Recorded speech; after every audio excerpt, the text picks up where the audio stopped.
Nature is teeming with life, from plants and trees to insects and animals, and today on Make It Artsy, we begin with paper beetles.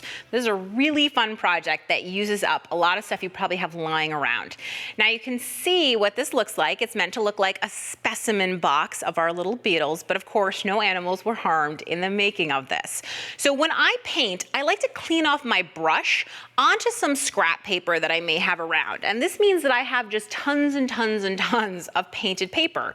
So this is a project that's going to use it. Now, if you're a person who wants to, you can cut templates and trace them for the different parts of the beetle, or you can just decide to wing it, which is totally fine too. It's completely just depends on what kind of person you are. And you know, the most important thing about creating is knowing what kind of creator you are. So all I'm going to start to do is just layer together my different parts of the beetle, and if they don't line up, it's not a big deal. Once I have all of my parts of the beetle together and I've glued them down, just using a glue stick or something like that, I'm going to take a pen, and now I am doing this on top of a manila tag just because I'm looking for something really hardy. You could also use leftover scrapbook paper or cardstock. Manila folders work great, a piece of cardboard, like even a piece of packing material. And you can see these legs are not neat. All I'm trying to do is just get them on there.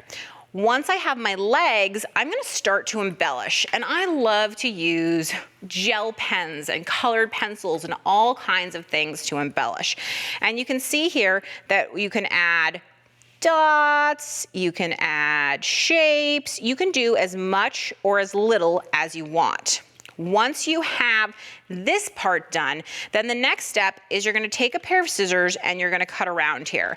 Now the question is always like, how careful do you need to be? And the answer is, it's nature. It's not particularly careful, so don't worry about it. So I would cut this whole thing out, and you can see that I've done that here. So now we get to actually putting it together. So I bet you'll never guess what this box is.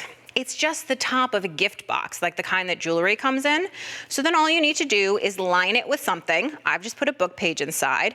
You can put some foam adhesive on the back of your beetle to pop it up and give it a little more dimension so it looks more like a specimen. And then for a really fun, authentic touch, what I've done is I've frankly made up some names of what these beetles might be. And then all I'm gonna did is type them up onto a typewriter. You could also use a typewriter font. You cut it out, mount it right underneath your beetle, and look at what you've got. A really fun piece of art that uses up your scraps and takes some inspiration from nature.